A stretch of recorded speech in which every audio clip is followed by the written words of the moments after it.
Alleloia. Faly mifankahita amintsika amin'ny alalan'izao mivantana efa fifampisarantsika mahazatra izao dia tononona amintsika rehetra ny fiadanan'i Jesosy Kristy. Izy tsy miova maly izay anio ary mandrakizay tononona napaka ny tokantranontsika rehetra izay erin'ny fiadanan'izay anarana Jesosy Kristy. Jery loha hevitra anankiray tsika anio atao anatin'ity famakafakana fizarana ity momba ny rahan'i Jesosy Kristy ho jerentsika tsotsotra ny momba an'izay fa mialohan'izay dia hivavaka isika hametraka ny famakafakana sy ny fotoana rehetra eo ampela tanan'Andriamanitra tsotoa. Misaotra anao zay Jesosy Kristy, misaotra anao zay Andriamanitra tsotoa, mbola menao an'izao tombonandro zao, mbola menao indrindrandrindra an'izao fotoana izao ahafahanay mifampizara aminao, ahafahanay mifampizara ihany koa amin'ny namana tsy tapaka araka ny efa fampianaranao hoe ny tavan-dralahy mandranitra ny tavan-dravavy dia mangataka ny ositra zay Jesosy, mangataka ny ositra va miraitsy to amin'izany anarana mahery indrindra sy tsara indrindra Jesosy Kristy zany izay hitondra lumière fahazavan-tsaina ny anatina ihany, hitondra fampahiratana, fampahafantarana indrindrandrindra ny sitraponao Jesosy Kristy amin'ny alalan'ny teninao, amin'ny alalan'izay ositra zay ahafahanay indrindra tompo mamantatra ny fisianay ety amin'ity zao tontolo zao ity, ahafahanay mandray zavatra avy any aminao,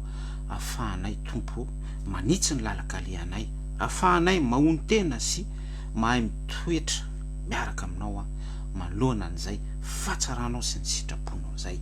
Dia tononoko amin'ny ranao mahery Jesosy Kristy ny fotoana rehetra tsy ahafahany devoly manana interférence, tsy ahafahany devoly manana hirika à tout moment ny amin'ny fotoana rehetra, tsisy zana-tsipika avy amin'izany fanaratsy zany ho tafiditra ato anatin'izao fandarana izao fa ny ositra ao feno Jesosy, ny fahalalana tsara avy any aminao no manapaka ao anatin'ny fotoana rehetra, ahafahanay tompo, ahafahanay mandray fanasitranana, mandray délivrance, mandray zava-panahy, mandray fahitana ny tontolo ambadika rehetra ny amin'ny fanjakanao amin'ny anara maherin'ny Jesosy Kristy nanonana izany vavaka izany. Alleluia, amen. Finaritra tompoko lahy, finaritra tompoko vavy, sœur, frère, merina manonana ny fiadanana amintsika rehetra. Amaky tenin'ny soratra masina avy hatrany amin'ny anaran'i Jesosy Kristy dia ny Hebreo toko 7 andininy faha 20 izay no tondrantsika fifampizarana fohifohy atao anatin'ity mivantana ity. Hebreo toko 7 andininy faha 20. Ary saiki diovina amin'ny ravoko ny zavatra rehetra araka ny lalàna. Ary saiki diovina amin'ny ravoko ny zavatra rehetra araka ny lalàna, fa raha tsy misy raha latsaka dia tsy misy famelan-keloka. Amen. Mianga amin'izay Hebreo toko 7 andininy faha 20 zay no hitondrantsika fifampizarana tsotsotra ny amin'ny sitrapon'Andriamanitra atao anatin'ity fandaharana ity. Saiki tsy maintsy diovina amin'ny ravoko ny zavatra rehetra araka ny lalàna, fa raha tsy misy raha latsaka dia tsy misy famelan-keloka. Eto dia misy teboka anankiray voalohany dia tsinona izany fa hoe fandiovana, diovina ary saiki diovina. Teboka faharoa ngezabe dia hoe ra, diovina amin'ny ra. Ary manaraka an'izay teboka faharoa zay ngezabe zay hoe ra dia hoe avokoa ny zavatra rehetra. Mpametra-panontaniana ao antsika izany toko sy andininy zany, tokony amoa zavatra, amoa fisainana sy fieritreretana, anetsika fomba fandiniana any anatintsika izay hoe avokoa ny zavatra rehetra. Veriko tsara zay teboka anankiroa zay, ary saiki diovina diovina amin'ny raha avokoa ny zavatra rehetra. Teboka roa zay. Teboka fahatelo, araka ny lalàna. Ary ny teboka faefatra farany dia famelan-keloko. Raha tsy misy an'izay raha latsaka izay araka ny lalàna dia tsy misy famelan-keloko. Tiako vakinao ny Exodosy toko 12 andininy voalohany hatramin'ny 7 tsy maninona mikasika ny tantara nanafahan'Andriamanitra tsotoa ny vahoaka Hebreo, ny Jiosy teo ambany fanadevozan'ny Egyptianina, Farao mpanjaka, mpanapaka, mpampiorohoro tamin'izany vanim-potoana izany, izay nanana ny tanjany sy ny fahefana. Ary raha miresaka an'izay tanjaka sy fahefana izay dia fanjakana. Zay ny teboka voalohany. Ary ny teboka faharoa dia faux prophète. Izay ihany koa dia mipredira ny Baiboly araka ny Apokalipsy 13 resaka bibidia fanjakana faux prophète ihany koa. Efa nisy fotoana nanazava an'izay teto nitondra fanazavana fizarana tsotsotra momba an'izay resaka bibidia fanjakana sy faux prophète izay. Raha mahalinanao dia jerevo ny vidéo any aoriana. Fanjakana Farao tao anatin'ny tanjaka sy ny hery. Maninona no miteny hoe tanjaka sy ny hery? Satria misy peuple élu, vahoaka Hebreo nofidian'Andriamanitra. Alay fisaran-tsaina hoe misy vahoaka, firenena, fanjakana, fiangonana, ankohonana. Io nambara azavaiko aminao hito hoe peuple élu io endrika fiangonana fanjakana Hebreo dia Andriamanitra mihitsy no nifidy azy. Andriamanitra tsotoa Yahweh Elohim mpanjaka izao tontolo izao, sady mpanjaka ny an-danitra no mpanjaka etỳ an-tany. Kanefa ilay vahoaka nofidiny io Andriamanitra tsotoa io dia voasanaka.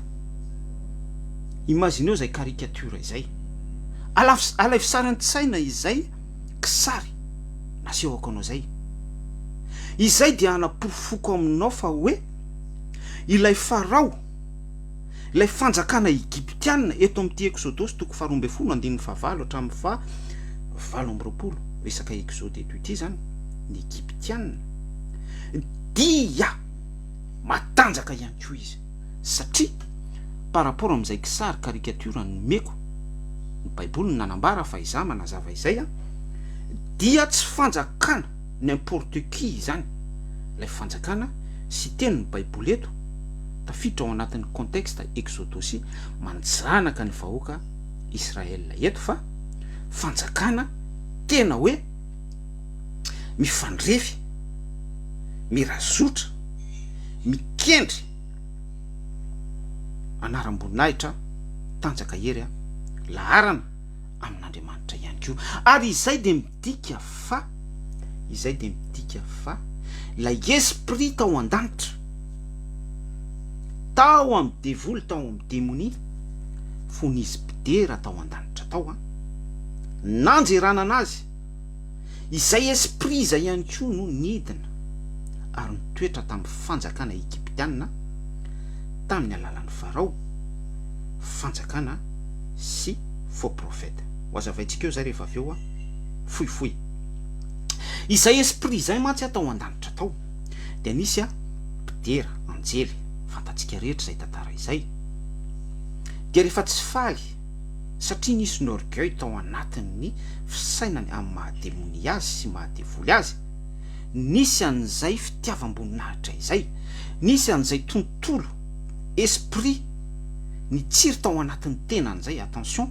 izay de danger be satria miezaka mamendy sy message ho antsika ihany koa, itsika zanak'olombelona izany, manompo ny eritreritsika satria betsaka isika no eo ampipetrahana eo na manoloana ny contexte fiainantsika andavanandro, manoloana ny zavatra izay misy ety amin'ity zao tontolo zao ity, dia mandinika ampitoerana isika de manome lanja sy valeur ny fisainantsika sy ny fieritreretantsika dia manomboka miankohoka amin'ny saintsika sy eritreritsika isika dia manaiky ny fisainantsika sy eritreretintsika ary tonga lasa manao hoe maître conscience no iankofana.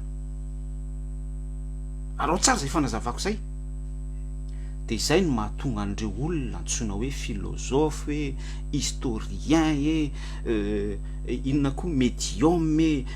olona mivavaka amin'ny eritreriny daholo ny olona ireny fa eo indrindra isika no tokony na de misy ary zay fisainana sy fieritreretana nomena antsika corps âme esprit avy amin'Andriamanitra maha olona antsika izay de mila foana itsika conscient am'izay danger izay ary tsy mifranchir an'izay linina rouge izay fa mila isika taitra foana ary mila mahony tena hoe tsy ny fisainako sy ny fieritreretako no iankofako sy andehanako izorako amin'ny lalana tokony voahako hitadiavako sortie de secours fa eo indrindritsika no miantso hoe Yahweh Elohim tahaka an Jesosy Kristy teo amin'ny hazo fijaliana hoe lamak sabachthani Elohim lamak sabachthani raiko ho antsika zany hoe Jesosy Kristy miantso an'Andriamanitra tsy toy isika Andriamanitra Isaka Abraham Jacob Israel nofo rehetra miantso ny fanahy masintsika anoro lalana antsika mba tsy afahan'izay fisainantsika sy eritreretintsika izay amin'ny maolona antsika tonga maître antsika fa sinon lasa soa isika ohatran'ireny olona tsy pino ireny ate lasa ohatran'ny olona zao tontolo zao itsika ary omeny de voly farany hitatsaina amin'izay lafiny izay mitombo izay lafiny ara-tsaina izay de manipaka tanterany contexte voasoratra any amin'ny John fampianarana hoe izy tsy maintsy mitombo Jesosy Kristy ny asan'ny fanahy masina izay tokony hitombo aty anatintsika hoe izy tsy maintsy mitombo Yahweh Elohim fa izaho kosa tsy maintsy miaina. Mazava amintsika angam' zay fanazavana izay firenako ary lay resaka exode fanjakana teo zany hoa de nisy an'ny farao sy ny miaramilany ny tanjany Egypta amin'ny mahampanandevo azy tahaka ny zavatra misy am'izao vanim-potoana iainantsika izao hoe io misy ny frantsay ohatra manandevo ny firenena afrikana sy ny andalam-pandrosoana rehetra amin'ny teknika izao tontolo zao zay le resaka ara-tsaina no azavaiko teo hoe maître ny saina no iankofana fantatsika tsara ny resaka siècle de lumière année de lumière resaka saina avokoa zany révolution natonga ny firenena frantsay hoe frantsay de mitoy mietatra izay hoe izy any tao ambadiky zany za tsy resaka hoe illuminatif franc-maçon aitsika daholo zany tsy manam-potoana idetahiana an'izany fa raha liny ianao de afaka mitape manao recherche ao anaty internet fa detaillé point par point mihitsy zany resaka révolution zany fa ny tiako tsindrina ao anatin'izany de lay resaka fanjakana io misy farao Exodus toko 12 i farao de natanjaka i farao de nanana ny heriny satria raha miaramily zany izy tena hoe natanjaka nanana sara ohatran'ny sovietika sy ny Poutine manana karazana sara ny Chine manana karazana sara ny koreanina manana sara ny amerikanina tsy ho demandenao am'izany hoe firiny sara fitaovam-piadiana raha miresaka an'izay sara zay de manome image na ny hélicoptère rehetra rehefa reo mety ho fitaovam-piadiana zany tanjaky ny Egyptianina Exodus toko 12 nanandevo ny peuple élu no fidian'Andriamanitra izay dia manome image an'ilay bibidia nazavaiko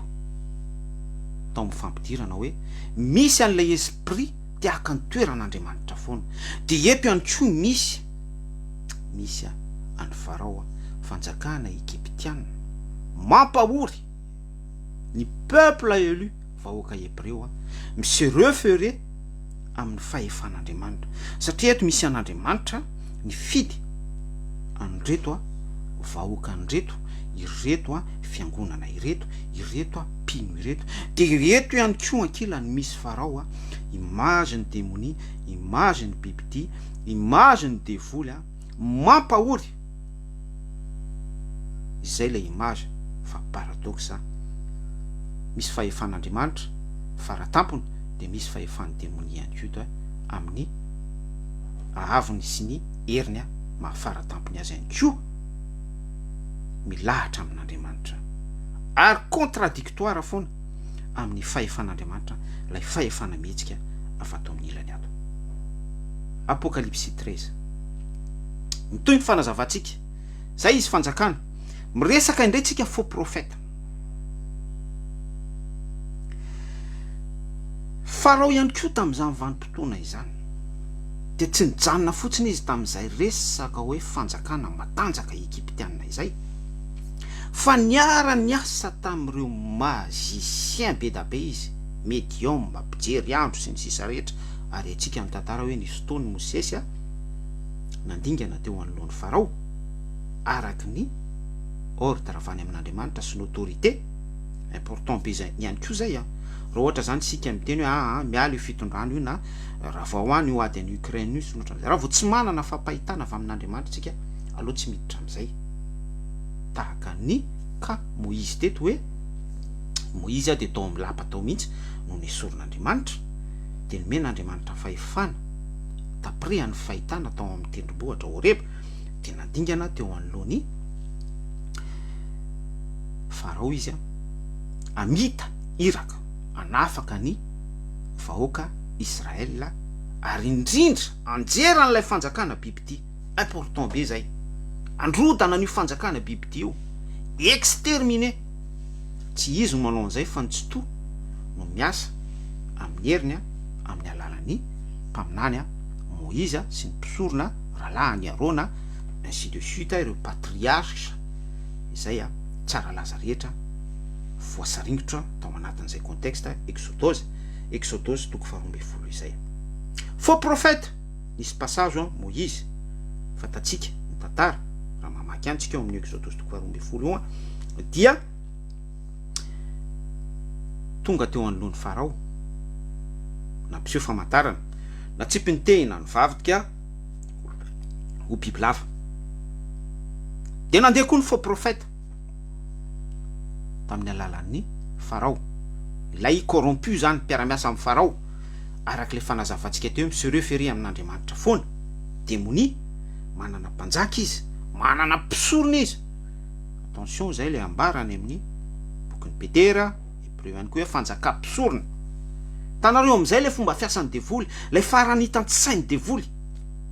Fa ny devoly zany de mi-usurper, mangalatra foana, mangalatra ny fahefan'Andriamanitra, mi-copier, usurpation an'izay fomba fiasan'Andriamanitra izay. De izay ihany koa ny zavatra misy eto, fa lay natiora no mifanipaka, lay natiora no tsy mirazotra, satria ny devoly mitsipaka foana ny sitrapon'Andriamanitra, na de manana ny toe-panaraka an'Andriamanitra ary, zay le ambaran'ny bokin'ny Timoty, fa mandany heriny sy ny miaramilany. Mandany herin'Andriamanitra eo Elohim, mandany Jesosy Kristy, nanombo an Jesosy Kristy fariseo,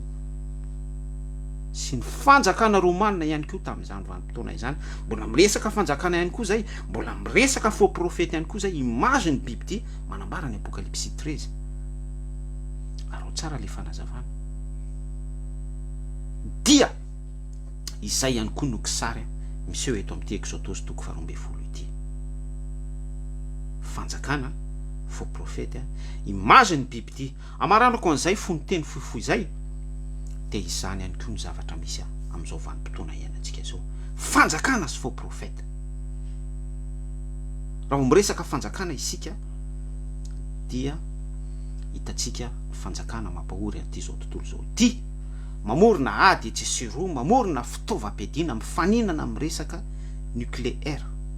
Haitsika ny ady ao Rosia sy Ukraine am'izao vanim-potoana iresantsika izao, hoe fanjakana iza avy no ao ambadiky zany, nitatsinanana esprit Goga sy Magoga miaraka amin'ny Persa rehetra, Chine, Iran sy ny tontolo allié miaraka aminy Syrie, ainsi de suite, ary ny anglo-saxon ny OTAN miaraka amin'ireo esprit babylonien rehetra, miaraka amin'ny fanahin'ny occidentaux zay samiady teo lohany fa mifarany tsy maintsy loha anankiray ao anatin'ilay tandroka fito esprit demony iady am' Jesosy Kristy sy ny peuple élu rehefa mametraka ny tongony eo amin'ny tendrombohitra Sinay Jesosy Kristy Armagedona. Makany zay kisary zay fa lay resaka fanjakana sy faux prophète tiako tsindrina maranako an'ity fo ny teny ity dia ny fisin'ny fiangonana corrompu ambadik'ireo fanjakana ireo. Nisy fotoana teo ny resaka hoe Illuminati, franc-maçon na tsipitsotsotra izay resaka izay fa ny ambadik'ireny sy ao anatin'ireny sasa miteny aminao fa misy esprit be da be ny kazara, ny esprit simonisme, ny esprit majikajika rehetra ny tontolon'ny occultisme, ny éveil collectif fa izany rehetrarehetra izany dia branche mametraka n'ilay rafitra esprit faux prophète manombo an Jesosy Kristy teo amin'ny hazo fijaliana daholo. Maninona no miteny an'izany? Satria samy miasa ireo esprit isan-karazan'ireo, karazana andriamanitra be da be. Raha miresaka fotsiny tsika ny any amin'iny Azia iny, be da be ny karazana Shiva any. Raha iresaka ihany koa sika ny amin'ny tontolon'ny fanompoana hindou, bouddhisme izany, Bouddha, zay tsy biblika, manana ny toe-panaraka an'Andriamanitra daholo eny, fa à la fin mandany heriny Jesosy Kristy Andriamanitra, mandany lay filazantsara hoe Jesosy Kristy nombona teo amin'ny hazo fijaliana. Ohatra ray zay, apitsika ihany ny fanazavana raha mijery isika an'ilay esprit occidentaux européenne izany ny amin'ny resaka laïcité de l'État, hoe séparation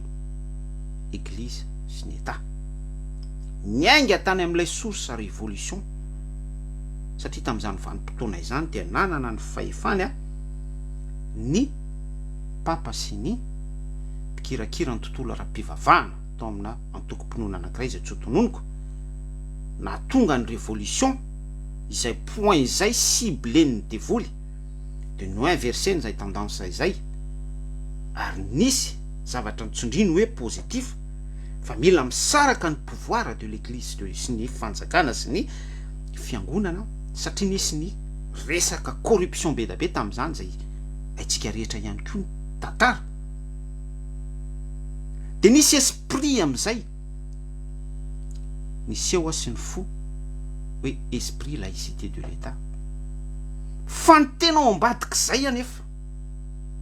na de hoe nisy positif ary izay zavatra izay hoe laïcité de l'État fa izy ireo izay mivoy sy mametraka ny resaka laïcité de l'État io de inona avy ny zavatra voiziny ihany koa en parallèle amin'izay idéologie resahany fa hoe laïcité de l'État izay de tsy inona fa ohatra hoe ny mariage pour tous, tsy inona fa ny resaka mondialisation, tsy inona fa ny resaka démocratie, tsy inona fa ny filazany ny resaka hoe paix et sécurité ONU zany ny UNICEF, ny Banque mondiale, ny FMI, ny FME sy ny sisa rehetra, tontolon'ny Dieu de mamoana ny resaka boursa, ny zavatra ohatran'izany mba tsy lazako hoe resaka télé-réalité amin'ny alalan'ny tony Facebook sy ny TikTok sy ny YouTube sy ny zavatra ohatran'izany rehetrarehetra ny resaka 5G solotsaina izany mondialisation efa nisy fotoana ny resaka hoe solotsaina teto zany hoe ny saitsika dia sorona lay saina nofokarin'Andriamanitra napetraka Andriamanitra tato anatin'ny lohantsika de soloina hoe solotsaina ordinateur atrany lay evipetsiny ry zareo anglo-saxon sy ny occidentaux ny européenne resaka illuminatus franc-maçon zany mametraka an'izay esprit faux prophète izay de miprédire am'izay izy ny resaka météo ny prédire izy ny zavatra ho avy ny dérèglement climatique miprédire izy ny hoe zao ny zavatra iseho afaka 10 taona mila miprévoir am'izany tsika miprédire zavatra be da be fa tontolo ny resaka faux prophétie zany fa izany zavatra resahako anao zany de preuve irréfutable izany tsy afaka lavitsika izany fa tena hitany masotsika sy iainantsika zany fa izany hitatsika sy ny iainantsika zany de mbola misy ny zavatra tsy hitatsika sy tsy iainantsika ary izay ndray de miditra resaka sorona mihitsy miditra resaka ambadika occulte misy resaka rita ary any lay zavatra be da be mihitsy tsy mahafantatra azy tsy azavaiko eto aloha satria tsy maintsy misy préparation tsara sy fahiratana ara-tsaina tsara vo afaka mandray sy afaka ihany koa mandalina any am'izantsika fa manipy message fotsiny hoe on n'est pas à l'abri isika de exposé daholo ary zay tsy maintsy arahantsika am' Jesosy Kristy tsy maintsy iombonantsika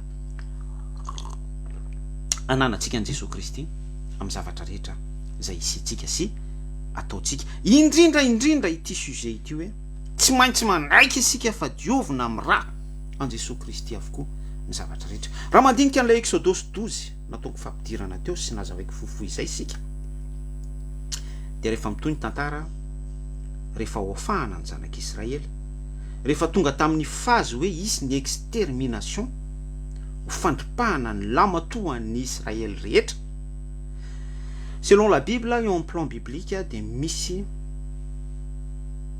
lanjany be mihitsy izay resaka hoe lamatoa izay tsy maninona amin'ny fotoana manaraka ho azavaitsika rehefa tonga ny permission avy any ambony iadama de lamatoa atsika rehetra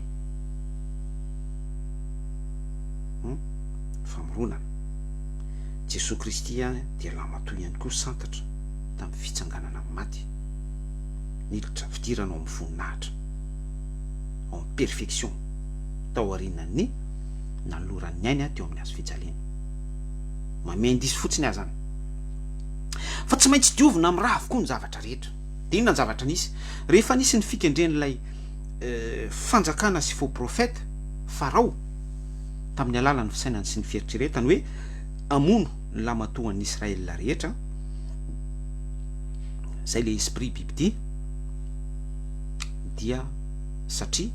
Andriamanitra tsy to mandinika ny vosony fo mahafantatra ny any anatintsika rehetra any izy ary zay fisainana sy fieritreretana tao am-pony farao izay bibidi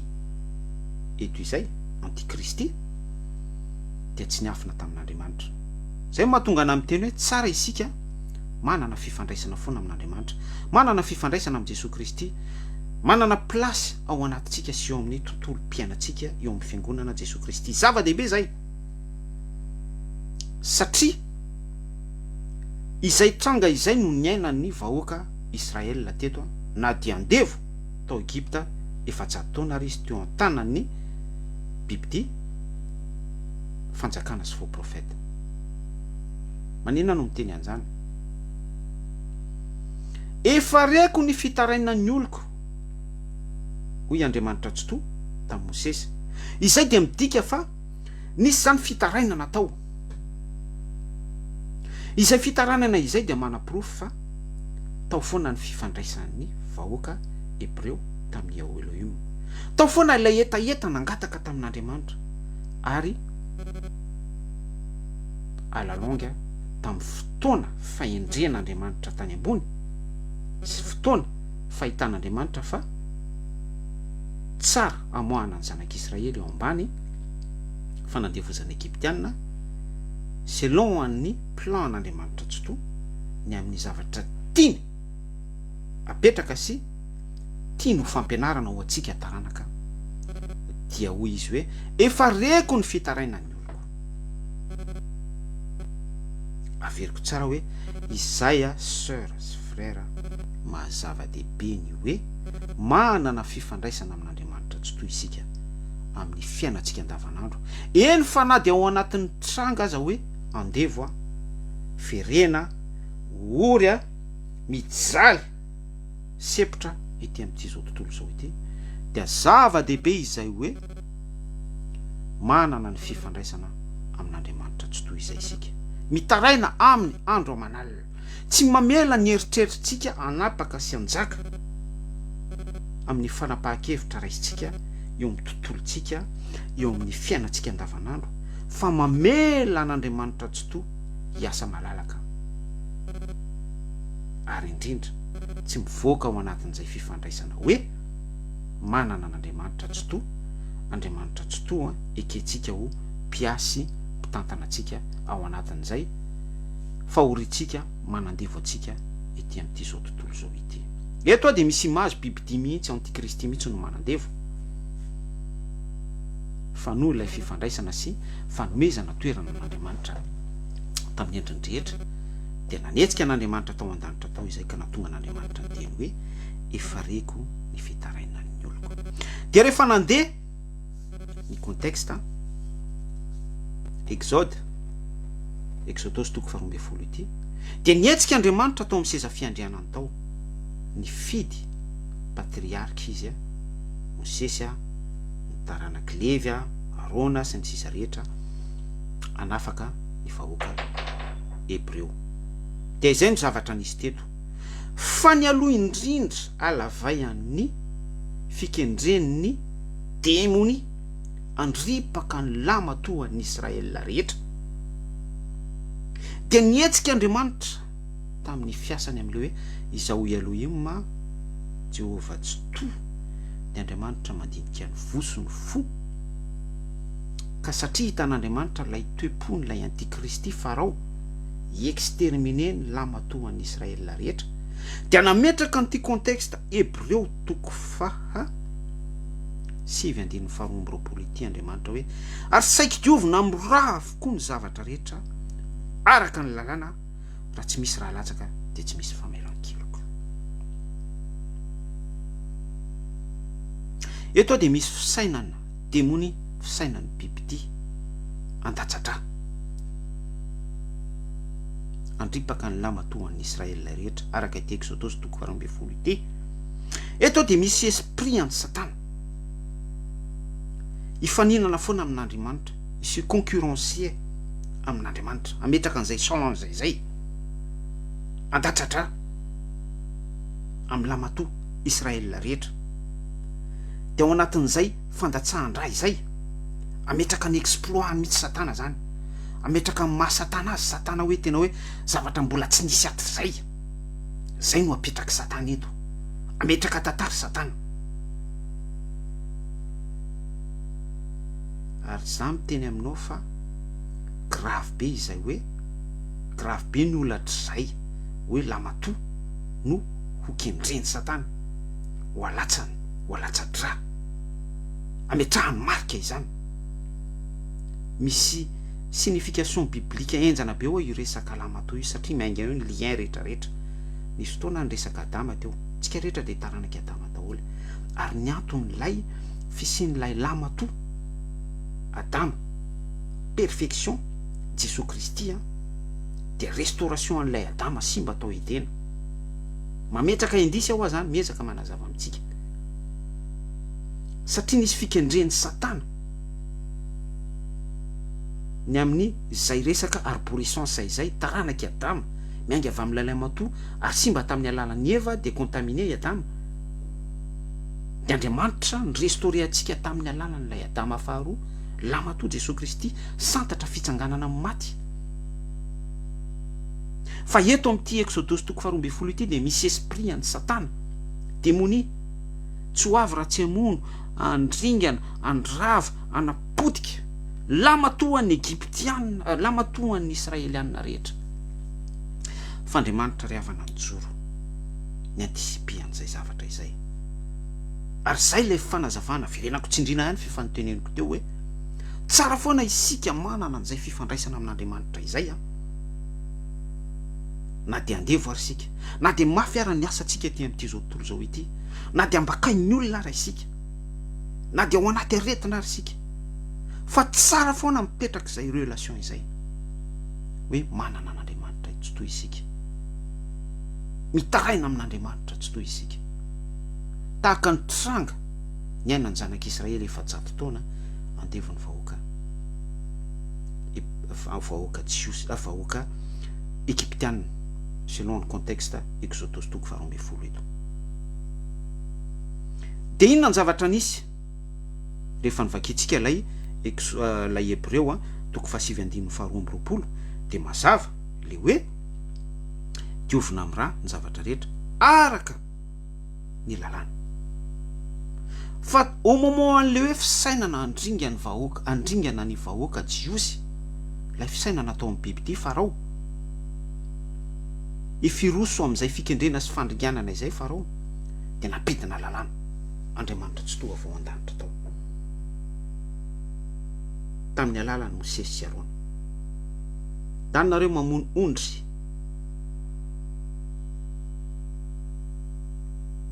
isa mpianakaviana avy isa tokantrano avy. Ho an'izay tsy manana ondry de tsy maninona miray amin'ny voisin izy amin'ny fikarakarana selon ny lalàna ny amin'izay famonoana ondry izay. Dia rehefa vononareo ny ondry de alaivony rany de malaka zava-maniry antsoina hoe mira, de ahosory amin'ny isaky ny tolàna ambaravanana ny ran'ilay zanak'ondry, ary ny hena kosa de ho atsatsika atao sorony selon ny lalàna ihany. Misy détail ihany koa zay sœur sy frère, selon ny lalàna. Zany rehetrarehetra izany dia nitsindrina ao anatin'izany rehetrarehetra izany dia ilay hoe fifandraisana amin'Andriamanitra tsy toa. Fa du moment isika hoe mipetraka tsara amin'izay fifandraisana amin'Andriamanitra tsy toa izay, fa rehefa opehan'ny fikendren'ny Satana andripaka atsika isika, rehefa hoe io ny fotoana tsy manan-kale intsony isika, ary teto dia tsy nahafantatra ninina ny vahoaka Hebreo Israel na i Mosesy ary, fa i Jehova iao Elohim lay mpandinika ny fo sy ny fo, izy no nahafantatra ny ambadika rehetra hoe misy esprit démony mikendry ny lamatoan'ny Israel eto de izy no nietsika atao ambadika izany rehetrarehetra izany. Ka nandefa lalàna hoe izao no ataonareo mamono zanak'ondry tsy misy klema, alaivony rahany ndana atao fitsatsika ny henany ainsi de suite, ahosory amin'ny tolàna ambaravarana rehetra. Fa ho avy ny anjely mpandringana inverser an'ilay tendance esprit en démony. Tanareo amin'izany ilay fifandraisana amin'Andriamanitra important ngeza be, anairako antsika foana voalohany tenako. Fa du moment zany isika manana an'izay fifandraisana petraka tsara sy miorina amin'Andriamanitra ao anatin'ny fitarainana amin'ny andro aman'alina izay, ninona zavatra iainantsika ity amin'ity zao tontolo zao ity, de Andriamanitra ry havana mihetsika ao ambadika ao tahaka ny tranga eto amin'ity Exodus 12 ity, mamadika an'izay fisainan'ny Satana sy fikendren'ny Satana izay amono atsika, andripaka atsika, anao zavatra ametraka tantara eo amin'ny fiainantsika, fa avadika Andriamanitra izay zavatra izay, de izay le hoe mamaly ny tsiraray avy izy araka ny fisainany sy fieritreretany toepony. Izao Jehova Andriamanitra reo dia Andriamanitra mandinika ny fosony fo, mamaly ny tsiraray avy araka ny asany avy koa, satria teto de misy an'ny Farao lehibe an'ny fanjakana Egyptianina miaraka amin'ilay faux prophète amin'ny mahabibidy azy, nikendry sy amono ny peuple hébreu fiangonana hébreu, izay le fisainany sy ny fieritreretany. Fa iao Elohim kosa Jehova Andriamanitra tsy toa dia mpandinika ny fosony fo, de hitan'izay toepony sy toe-tsaina izay hoe devoly, mpandrava, mpandringana, mpamono, mpanamodika sy ny sisa rehetra tompony fikorontanana, satria Jehovah Andriamanitra dia mpandinika ny fosony fo, dia ny valiny araka an'izay asan'izay hoe reto efa mpandrava, mpamono, mpandringana, mpamodika sy ny sisa rehetra, dia ny valiny araka an'izay toe-pony zay dia ny zavatra nisy araka ny Exodus 12:12 nisy ny anjely mpandringana fa ireo rehetra nanana n'ilay ra voadio araka ny lalàna, tsy maintsy diovina amin'ny raha avokoa ny zavatra rehetra. Dikan'izay dia madio, tonga ho nadio ny vahoaka Israela teto. Andevo ny vahoaka Israela eto fa io mason'Andriamanitra tsy to kosa dia madio. Andevo ny vahoaka Israela eto fa io mason'Andriamanitra tsy to kosa dia vahoaka tsy aringana fa vahoaka hotahina. Andevo ny vahoaka Israela eto fa io mason'Andriamanitra tsy to kosa dia mihinana tsara ny hena, nofon'ilay zanak'ondry tsy misy kilema, sorona, misy zava-miafina ihany koa zay. Mandefa indisy tsikelikely ihany ao azany. Andevo ny vahoaka Israela eto fa kosa voatahiry ao anaty fiainana, fa ilay mikendry araka ny toe-pony sy ny toe-panahy, ny toe-tsainy hoe andringana, amono, anapotika amin'ny mahademonia azy dia ny valian'Andriamanitra amin'izay toe-pony sy ny toe-panahiny zay izy.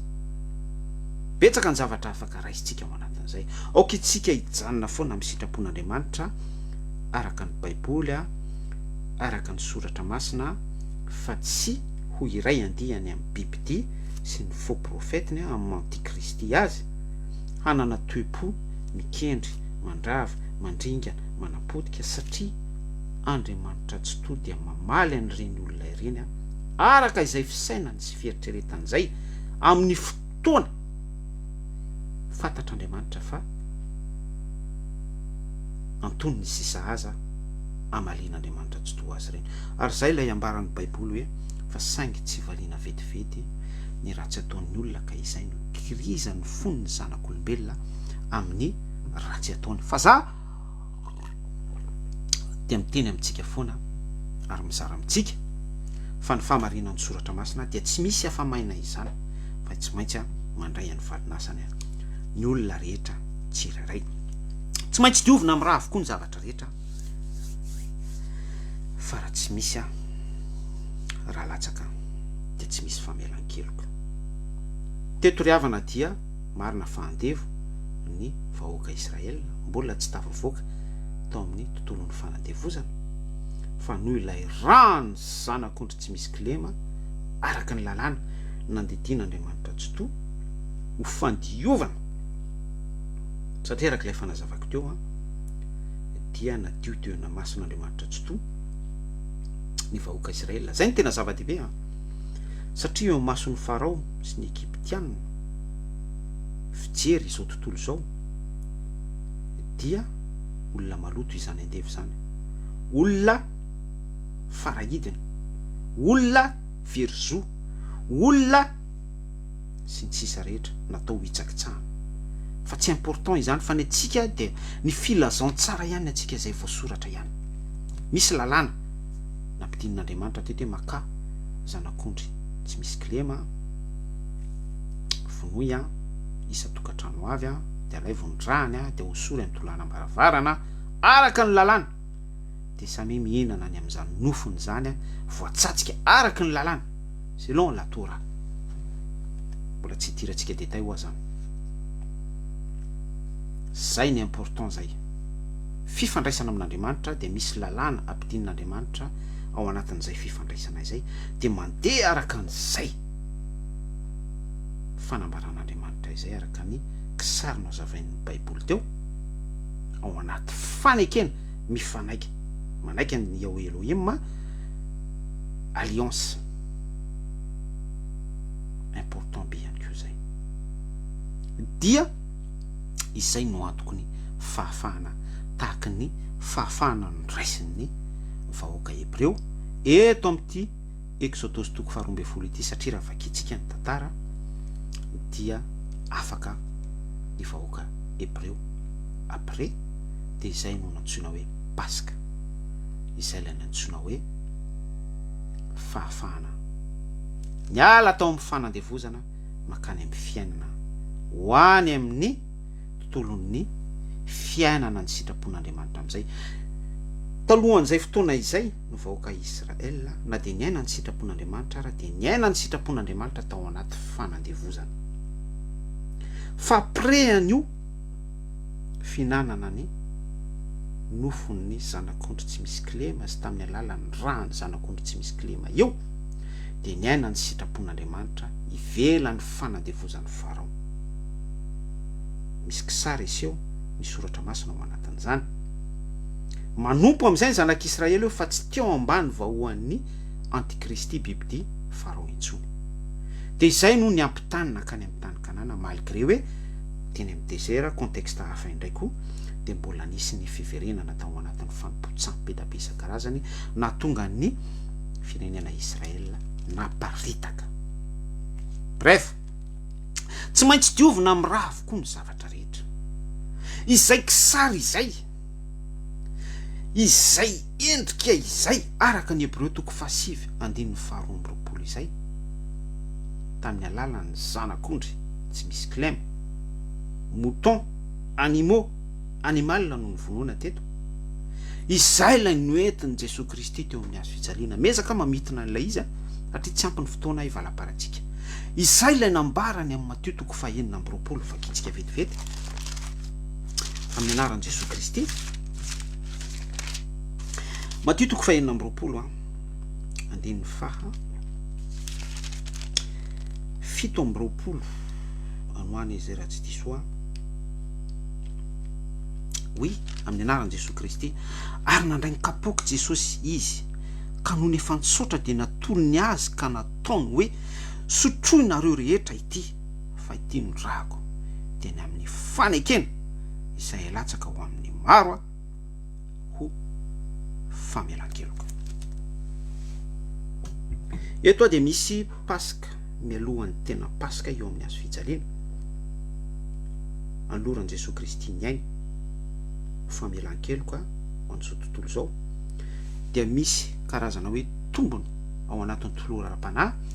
nomena andreo élu, peuple élu dia tsy izay zany fa ny mpianatra 12 aparan'ny Jodasy izay niala tao anatin'ny 12 tamin'ny fotoana Antoniny sy Sahaza ho fahatanterahany filazantsara ny fahamarinan'ny filazantsara. Tsy maintsy mamadika izy amin'ny mahazanaky ny fahaverezana azy.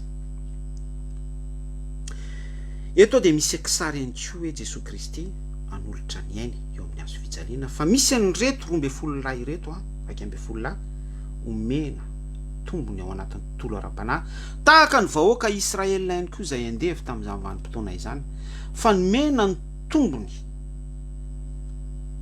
raha samy zanak'olona tetỳ ambonin'ny tany tao amin'ny tontolo ara-panahy ho fanehoana Andriamanitra tsy toy ny fahamarinan'ny filazantsara. Fahendren'Andriamanitra zany fa tsy hoe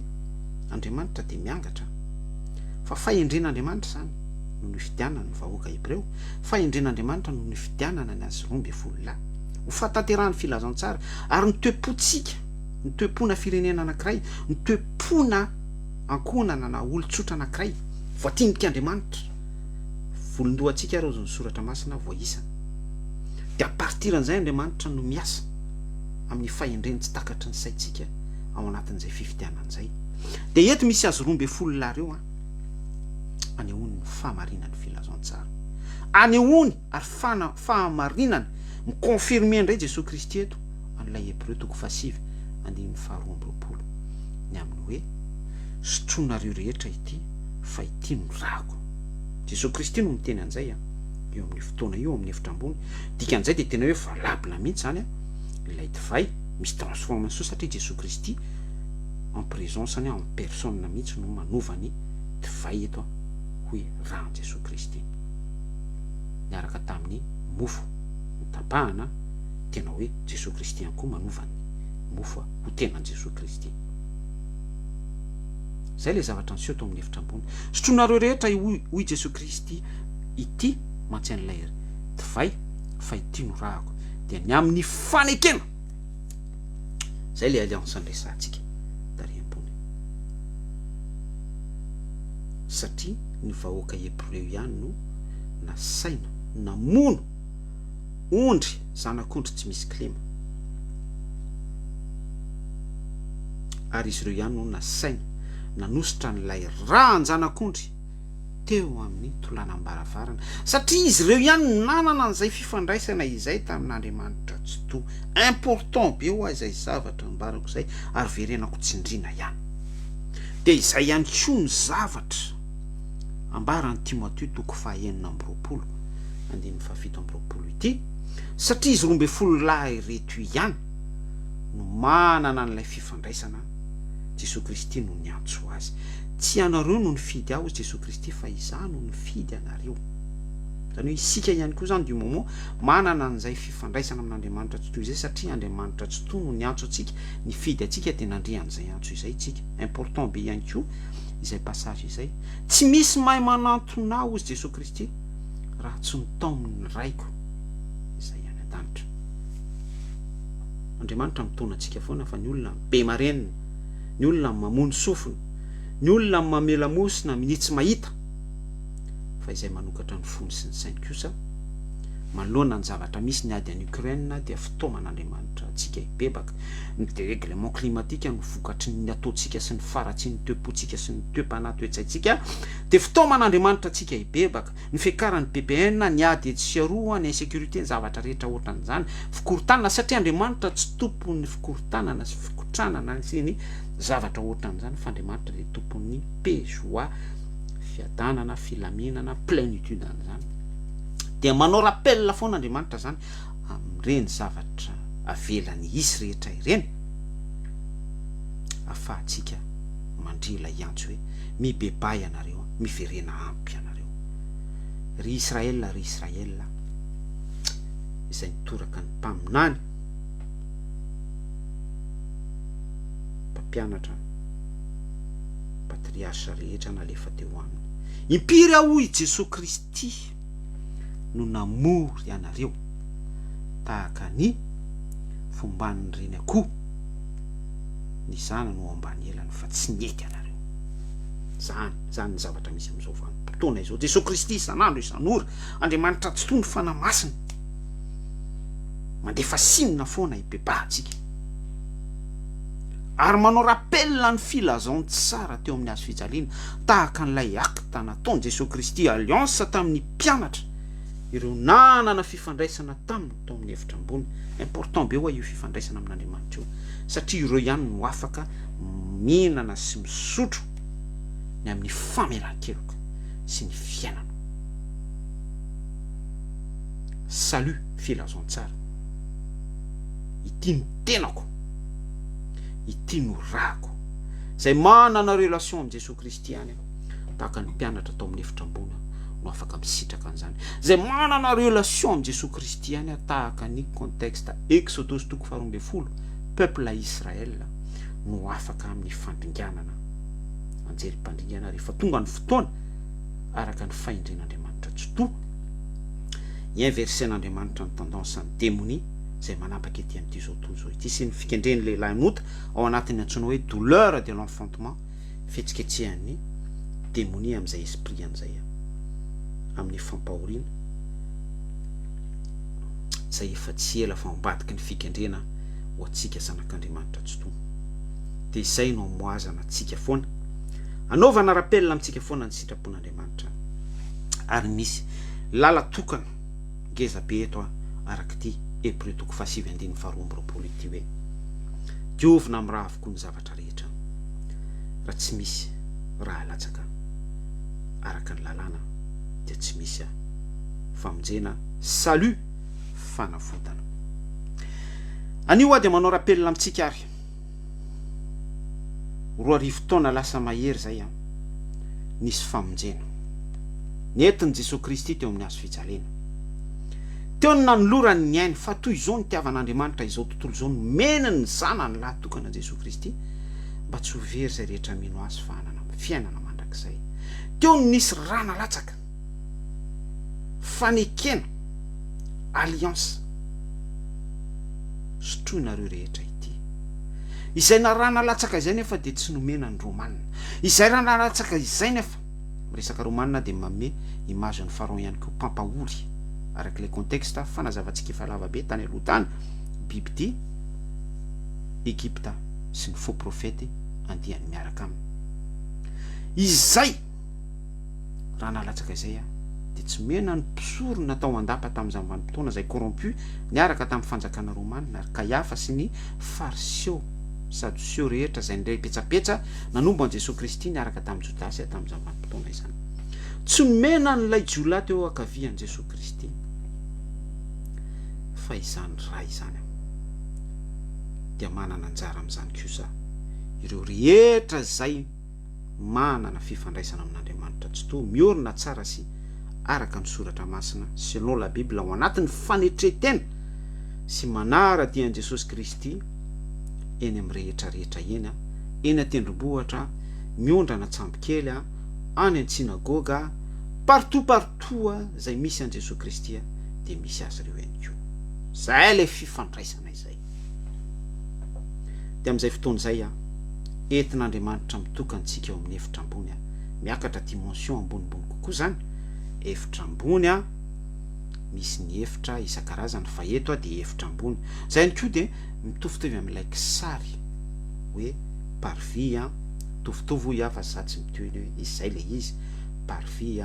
ny efitra masina ary ny efitra masina indrindra miakatra trano any ambonimbony kokoa voninahitra makany amin'ny voninahitra fa isika izay manana fifandraisana sy mpanara-dian'i Jesosy Kristy tsy ilay miantsoantso hoe tompoko ary tsy ilay faux prophète ihany koa manao fait semblant satria attention fa Jesosy Kristy dia mandinika ny voson'ny fo izy ary zay lanaiza faitsika tary amin'ny Exodus 12 hoe nisy fisainana sy fieritreretana atao am-pon'ny Farao amin'ny maha-bibidia azy fa tsy miafina amin'Andriamanitra zany ilay fisainana mpamono mpandringana mpandrava mpanakorotana sy ny sisa rehetra dia izay tendance izay inversen'Andriamanitra ary valian'Andriamanitra araka ny asany avy ny bibidia sy ny olona rehetra izay ao anatin'izay fisainana sy ny fieritreretana izay ka izay no anetanako antsika hoe mila isika manana an'izay fifandraisana mitoetra sy matotra amin'Andriamanitra izay ary indrindra miankina amin'izay fifandraisantsika izay no ahafahantsika misitraka an'io alliance fanekena famelan-keloka salut amin'ny alalan'ny rany Jesosy Kristy teo amin'ny azo fijaliana io amaranako azy dia tsy ao anaty resaka discussion izany tsy ao anatin'ny resaka théologie izany tsy ao anatin'ny resaka hira louange izany tsy ao anatin'ny resaka tiako tenenina amin'izay dia hoe ivelana fa tena misy zavatra mila latsaka pobe mihitsy misy zavatra hoe tena tanteraka fa fiainana misy expérience tena hoe andrana iainana mihitsy ary mampiaiky ny saintim-po rehetra sentiment any anaty any mahatonga antsika mitaraina andro manalina amin'Andriamanitra tsy toa izay zavatra izay dia izay no manetsika an'Andriamanitra mahatonga an'Andriamanitra anao fanekena amintsika amin'ny alalan'ny rany manadio ny zavatra rehetra manadio ny fanandevozana manandevo antsika manadio ny fikendrena antsika amin'ny fisainany Satana sy ny bibidia amono sy andripaka antsika manadio an'izay rehetra mety ozina navelany karazana fanadevozana maro isan-karazany tahaka ny endrika anyseho tamin'ny vahoaka Hebreo Exodus 12 tamin'izany vanim-potoana izany araka ny contexte isan-karazany avy na que ce soit hoe moral zany na que ce soit hoe physique izany na esprit ihany koa raha Jesosy Kristy satria io raha Jesosy Kristy io ry havana dia régénération eno tsara ty zavatra teneniko ty io raha Jesosy Kristy io mirégénérer atsika io manadio ary eo le fanadiovana dia tsotra antsika le hoe misasa dia miverina maloto tanao antsika le hoe misasa manao dosy ohatran'izany maka savony dia mandro dia feo miverina mitsemboka satria izay no mbola tsy maha parfait antsika tsy ao anaty perfection antsika izay mbola maha corps corruptible antsika afaka aloha fa ilay fanadiovana le hoe sotronareo rehetra etio izy Jesosy Kristy tena misy alliance miforona mihitsy ao misy fifanekena tsy misy maharava an'izay fifanekena izay tsy misy mahozongozona izay tsy misy mahongotra an'izay tsy ananany Satana fahefana intsony zay lay izy zay satria izay le hoe manandrana ny fanomezana avy any an-danitra. Fa attention, raha isika no mini mivoaka amin'izay alliance izay, de zay le hoe ireo efa noavoazina indray mandeha ka nanandrana ny fanomezana avy any an-danitra, sotroinareo rehetra ity araka ity Matthieu 5:7-7 sy 7 ity, ndra kozy Jesosy Kristy tsy le resaka sainte-seine isaka lahady faefatra ny volana zany, fa eto tena alliance amin'ny Jesosy Kristy mihitsy. Mbola ho avy ny fotoana nazavantsika an'izany, manandrana ny fanomezana avy any an-danitra, de tsy azo avoazana intsony fa manombo an Jesosy Kristy fandroany indray eo amin'ny hazo fijaliana. Zay le alliance zay, nisy an'le salut nentin' Jesosy Kristy eo amin'ny hazo fijaliana, indray mandeha tsy miverina, manomboka eo de mitafy tsy fahalovana intsony ny olona anankiray, mitafy fiainana mandrakizay ny olona anankiray, mitafy fanjakany lanitra ny olona anankiray, mitafy fiainana ao an-danitra ao ny olona anankiray. Salut, famonjena, izany ny fitafian'ilay olona. Alleluia. Tsy maintsy diovina amin'ny raha koa avokoa ny zavatra rehetra, fa raha tsy misy raha latsaka araka ny lalàna de tsy misy ny famonjena. Attention fa io raha latsaka io de manao usurpation an'io ny devoly, ary zany ny anton'ireny génocide teny Ambotsoroatra, diso génocide ady Russie sy Ukraine ireny, ny tolom-panavotana 1947. Désolé amin'ny teny an'izany sy ny sisa rehetrarehetra zay nisin'ny aina latsaka be da be, zay tsy araka ny sitrapon'Andriamanitra, tsy araka ny baiboly. Ny olona maty tao anatin'ireny dia matimaty foana sanatriany zany, ary satria tsy tao anatin'ilay alliance fanekena Jesosy Kristy, tsy tao anatin'ilay fifandraisana tamin'i Jesosy Kristy, tsy tao anatin'ilay toro-lalana avy any an-danitra, de itsika rehetra mitoyana hoe makaizy ireny olona ireny, miala tsiny amin'ny teny an'izany. Ary amin'izao vanim-potoana iainantsika zao dia mbola miasa mahery Satana, miasa mahery ny devoly ao anatin'izay esprit an'izay, mamono, mandringa, mandrava, manapodika. Misy concurrencier foana ny fomba fiasan'Andriamanitra, milahatra amin'Andriamanitra tsy to foana izy satria izy de te hitovy pouvoir amin'Andriamanitra ary te haka ny toeran'Andriamanitra. Mila mahiratra amin'ny masontsika, tandremy fifandraisanao amin'Andriamanitra tsy to. Zay nafatra fa manonona ny fiadanana amintsika rehetra ary mampahery atsika fifandraisana amin'Andriamanitra ahafahanao misitraka ny rahan'i Jesosy Kristy famelan-keloka alliance fiainana mandrakizay salut. Tsy maintsy diovina, tsy manana issue tsika, tsy manana lalakale isika, fa lay fasimbana tao amin'ny sahany tena rehefa nanota isika dia tonga tamin'ny rahatsika, satria ny raha dia aina, tonga vatatsika. Raha dia aina Levitikosy 7:12 manambara an'izany, rehefa nanota isika tao amin'ny sahany tena tamin'ny alalan'ny Damaseva dia tonga naloto ny rahatsika, tonga nanana ny antsoina hoe natiora adamika, mpanota isi lamato lay Adama tao amin'ny sahany tena. De Jesosy Kristy zay lay alliance Matthieu 5:20 manolotra ny aina, lay aina zanak'ondry tsy misy clé mihina, mihinana sy misotro isika,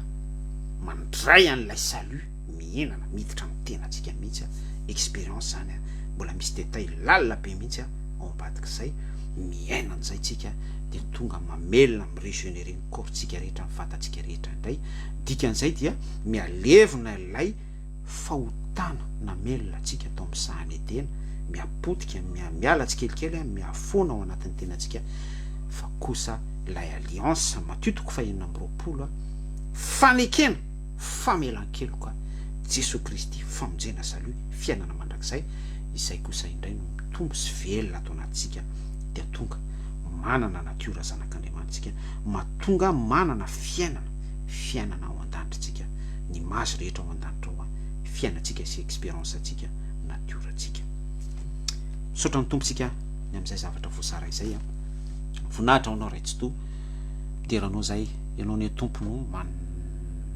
manamboatra anay tsiraray avy amin'ny alalan'ny zany teny zany, ianao ny Jesosy Kristy no manamarina ihany ny teninao, fa raha tsy misy raha latsaka dia tsy misy famonjena, dia manana etaeta sy tery amin'ny fifandraisana aminao izay mba hahafahanay misitraka sy miroso any amin'izay tontolo manaiky alliance miaraka aminao zay makao amin'ny hevitra ambony mandray famelan-keloka andova fiainana mandrakizay iray aminao tahaka anao iray tamin'ny ray ihany koa Yahweh Elohim sarina seho anao anay izany amin'ny anaran'i Jesosy Kristy raha maherin' Jesosy Kristy mitomboka sian'izany fanambarana rehetra izany zany fizarana izany de tongava aminao araka ny irenao voninahitra ao an'Andriamanitra tsy toy eo amin'ny seza fiandrianana. Alleluia, amen. Amanaraka indray veloma tompoko.